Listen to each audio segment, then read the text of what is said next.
উপসাগরের যুদ্ধের কী অবস্থা আজকের?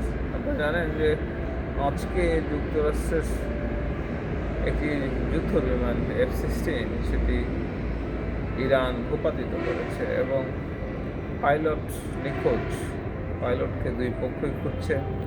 ইরান খুঁজছে তাকে ধরার জন্য, অর্থাৎ তাকে তারা বন্দী করতে চায়, আর আমেরিকা তাকে উদ্ধার করার জন্য লেগেছে। এই সময়টা খুবই গুরুত্বপূর্ণ, অর্থাৎ এই পাইলটের ভাগ্যে কী ঘটেছে সেটি জানা যাবে যে তাকে উদ্ধার করা গেল নাকি ইরানিরা তাকে বন্দী করলো, অথবা সে আহত হলো, অথবা সে নিহত হতে পারে। কারণ হচ্ছে যে খুব দুর্গম এলাকা, তার ভাগ্যে কী ঘটেছে সেটির জন্য যুক্তরাষ্ট্রের প্রশাসন চেয়ে আছে তার জীবনের কি ঘটলো, সে কি আহত হলো নাকি নিহত হলো, নাকি তাকে উদ্ধার করা যাচ্ছে, নাকি সে কোনো নিরাপদ জায়গায় নিজেকে আশ্রয় নিতে পেরেছে, নাকি সে সারভাইভ করতে পেরেছে, অথবা সে কি যুক্তরাষ্ট্রের উদ্ধারকারীদের সাথে যোগাযোগ করতে পেরেছে।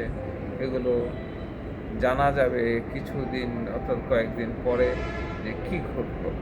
এখন এটাই সর্বশেষ তথ্য যে পাইলটকে খুঁজে পাওয়া যাচ্ছে না। পাইলটের যে বিমান ধ্বংসবশেষের ছবি ইরানিয়ান গণমাধ্যম প্রচার করেছে এবং যে প্যারাশুট দিয়ে পাইলট অবতরণ করেছে সেটিরও ছবি প্রকাশিত হয়েছে। তার মানে হচ্ছে যে দুর্গম কোনো একটা এলাকায় এই বিমানের যুদ্ধ বিমানের পাইলট অবস্থান করছেন এবং এই ধরনের পরিস্থিতিতে ট্রেনিংই দেওয়া হয় পাইলটদের। যদি শত্রু দেশে সে অবতরণ করেন জীবন বাঁচানোর জন্য, প্যারাশুট দিয়ে যদি সে নিচে নামে, তাকে কীভাবে সারভাইভ করতে হবে এবং কীভাবে উদ্ধারকারী দলের সাথে যোগাযোগ করতে হবে, এর জন্য কিন্তু তাদেরকে স্পেশাল ট্রেনিং দেওয়া হয় এবং তাদেরকে ওই ধরনের জিনিসই বিভিন্ন যন্ত্রপাতি দিয়ে দেওয়া হয় যাতে উদ্ধারকারী দলের সাথে তারা যোগাযোগ করতে পারে।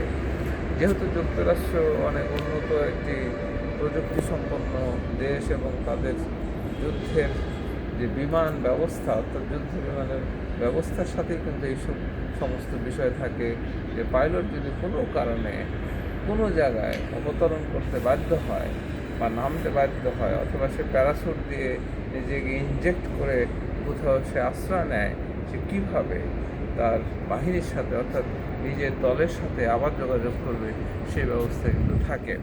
এদিকে ইরানের যে টেলিভিশন তারা পুরস্কার ঘোষণা করেছে যে আমেরিকান পাইলটদেরকে যদি কেউ ধরতে পারে, অর্থাৎ সাধারণ মানুষ, গ্রামবাসী বা যে এলাকায় পাইলট আছেন সে এলাকার লোকজন যদি তাকে ধরে দিতে পারেন তবে তাদেরকে পুরস্কার দেওয়া হবে, এরকম ঘোষণা করেছেন।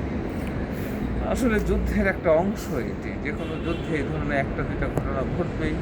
কারণ হচ্ছে যে যুক্তরাষ্ট্র শত শত হামলা করেছে এই ইরানের উপর এবং একচ্ছত্র যুক্তরাষ্ট্রের এয়ারফোর্স এবং ইসরায়েলের এয়ারফোর্সের একচ্ছত্র দখলে এই ইরানের আকাশ। ইরানের এই বিমান প্রতিরক্ষা ব্যবস্থা কিন্তু তেমন উন্নত নয়। একটা দুইটা এইরকম ঘটনা ঘটতেই পারে, দেখা যাক কী হয় পাইলটদের ভাগ্যে।